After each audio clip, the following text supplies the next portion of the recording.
Genesis chapter 34, New American Standard Version.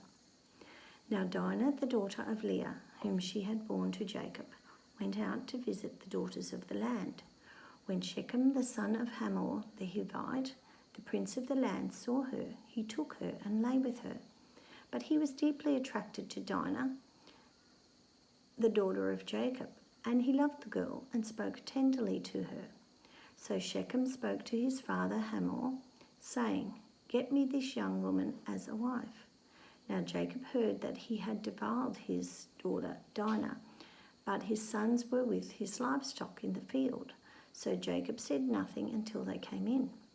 Then Hamor, the father of Shechem, went out to Jacob to speak with him. Now the sons of Jacob came in from the field when they heard about it, and the men were grieved, and they were very angry because he had done a disgraceful thing in Israel by sleeping with Jacob's daughter, for such a thing ought not to be done.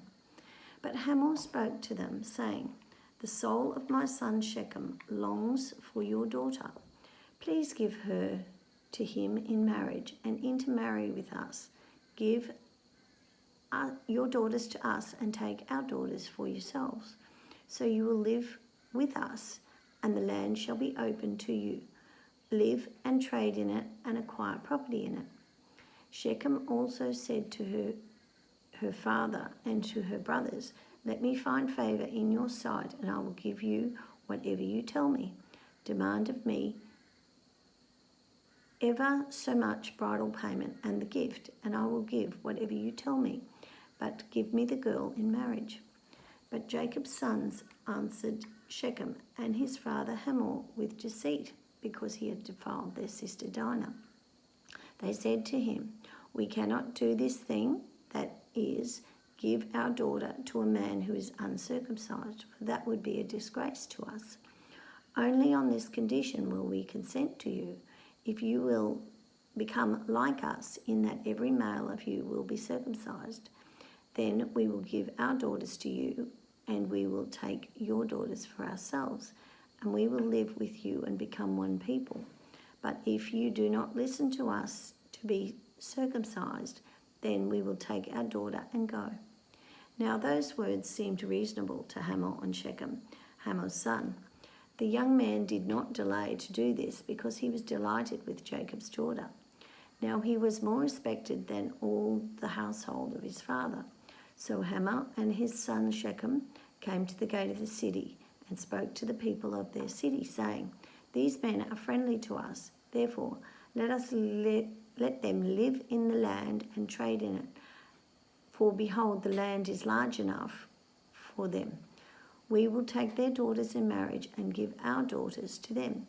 Only on this condition will the men consent to us to live with us, to become one people, that every male among us be circumcised, just as they are circumcised.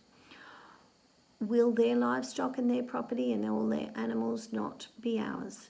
Let's just consent to them, and they will live with us." All who went out of the gate of his city listened to Hamor and his son Shechem, and every male was circumcised, all who went out of the gate of his city.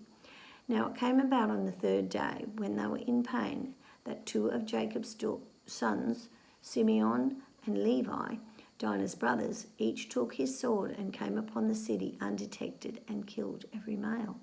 They killed Hamor and his son Shechem with the edge of the sword, and took Dinah from Shechem's house and left. Jacob's son came upon those killed and looted the city, because they had defiled his sister.